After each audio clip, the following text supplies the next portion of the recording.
Okay, today I'm going to be talking about the Flydigi Vader 4 Pro gaming controller. You can see here, I just picked it up recently from Amazon. Wasn't a bad price. Messed with it a little bit earlier. So, quick unboxing. First and foremost, pretty nice packaging.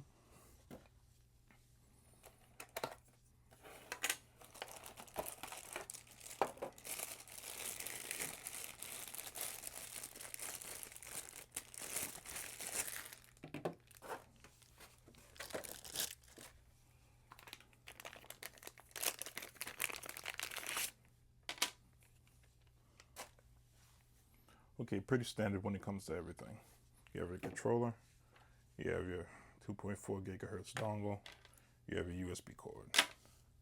Everything that you will want in a box. But the main thing that you're looking at is the controller itself. So, with the controller itself, it is your standard Xbox layout with the non-symmetrical sticks, or asymmetrical, I should say. You have your ABXY buttons, two programmable C and Z buttons, as well as your standard bumpers, your standard triggers, and then on the back you have a set of 4 buttons, your M1, 2, 3, and 4, as well as a selector switch for the Nintendo Switch, the wired USB mode, and Bluetooth.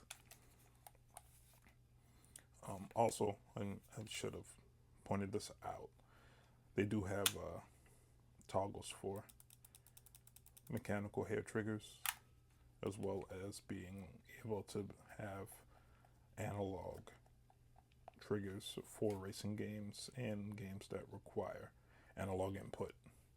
It has a charging port down here. Well, not really a port, but charging pads for pogo pins. So you can pretty much put it on a charging base and go from there. But I've seen horrible reviews from the charging base with the fact that a lot of people have issues putting the controller actually on the base without wobble, and it just doesn't seem like it's a high quality base for the Vader 4 Pro. So I'm not going to have that in this little review and unboxing. Everything, if you couldn't hear by now, all the buttons. Let me try to get that close to the mic so you can hear it. And then this is C and Z.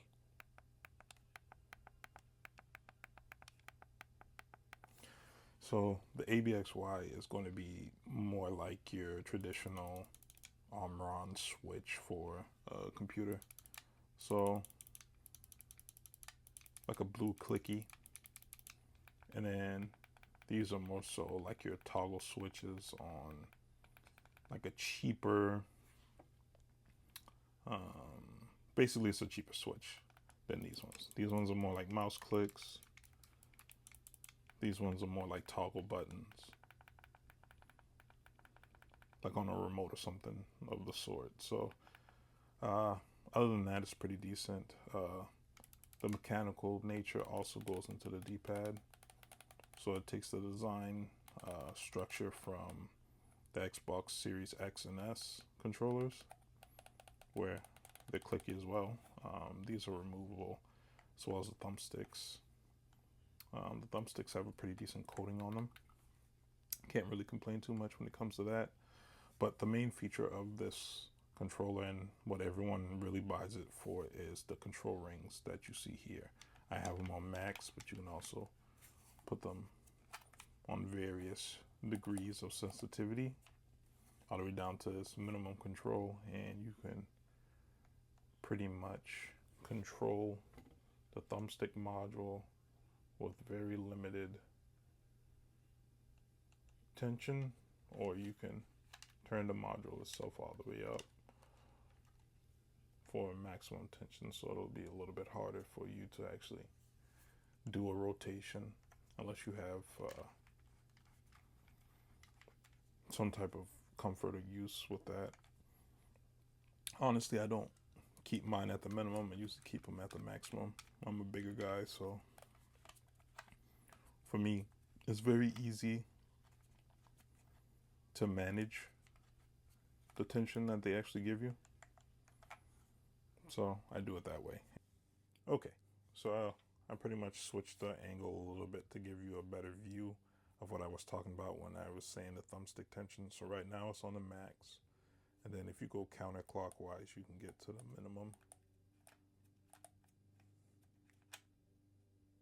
And again, this is plastic, and it's not that coarse on your hand, especially in gameplay, so you really don't feel it at all.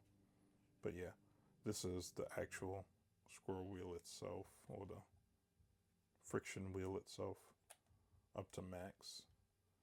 So once you set it to max, you pretty much at a tough thumbstick sensitivity. And what I would say, the sensitivity more in line between the min and the max. So right around the middle is what I would traditionally say is similar to like a PlayStation 5 controller or a PlayStation 4 controller, where it's loose, but it has a pretty decent like bounce back to center. Max is more so like if you use not necessarily.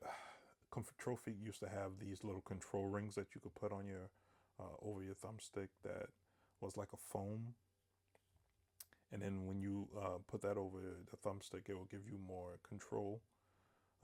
No pun intended. But yeah, the Control Freaks that I bought from there, I forgot what they called it, but they were actually pretty decent. But what I noticed over time, fatigue setting in. So what I would say is the Max is more so that feel. Right in the middle is more so like your standard PlayStation 4, PlayStation 5 controller.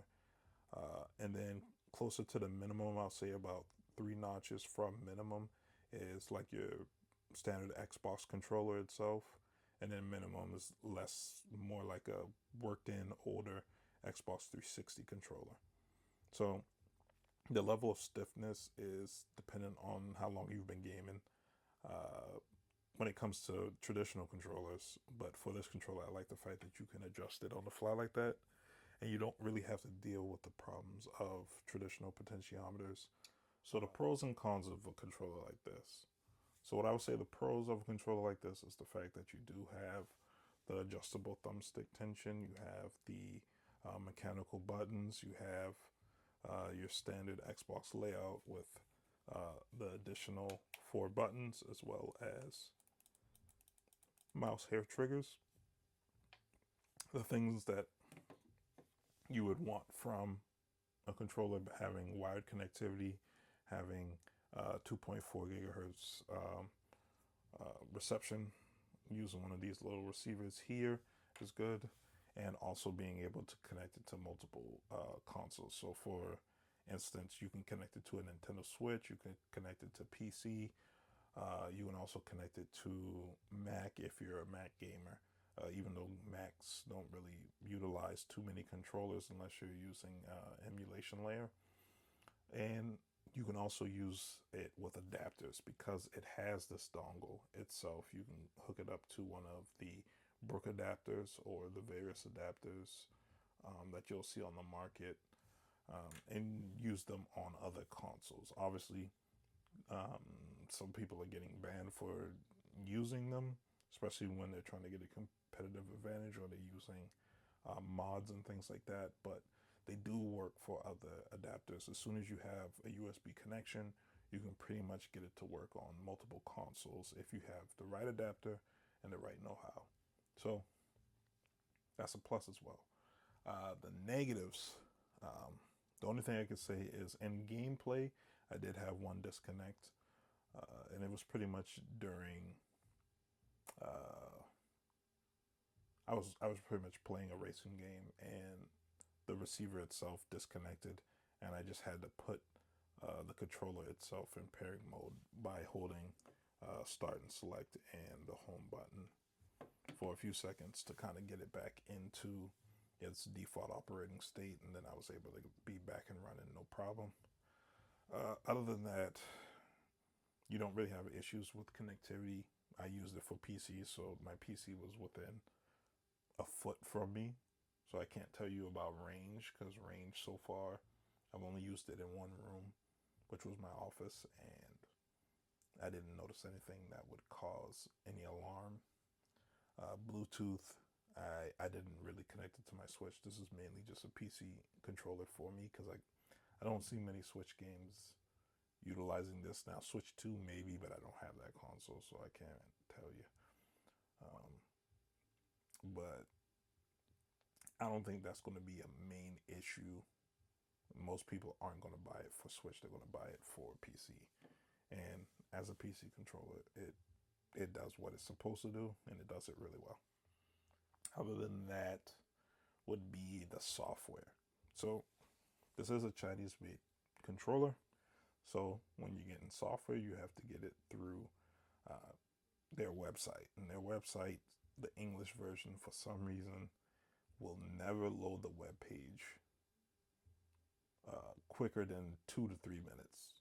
And it doesn't matter what I do, what internet I use, whether I use my hotspot or use my Wi-Fi, it takes forever to load. And when it does load and you try to get the actual software suite that they use, Space Station, Windows doesn't really like it that much. Now,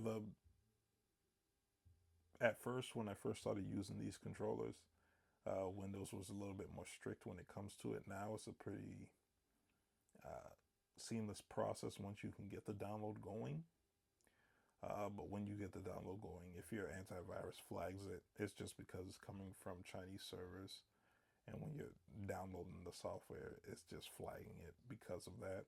But the actual application is signed, it is verified, so it will work. And when you download it, it'll pretty much give you, it's kind of like drivers for a keyboard and mouse, because you can also mimic keyboard and mouse on this controller, and it'll let you put like your WASD and other assignments on this controller. So I think it's like Fei Shi virtual inputs that it puts on your computer if you go into device manager. So you have to be wary about that as well, because those could be keyloggers, and that's probably the reason why antiviruses flag it. But other than that, if you know your way around the computer, know your way about eliminating those types of drivers from your system, you wouldn't have any issues, honestly. And I don't really keep anything too important on my computer, so that's not really a problem for me. But yeah, their drivers are the main issue when it comes to it, because once you download everything and you get everything up and running, it is pretty decent.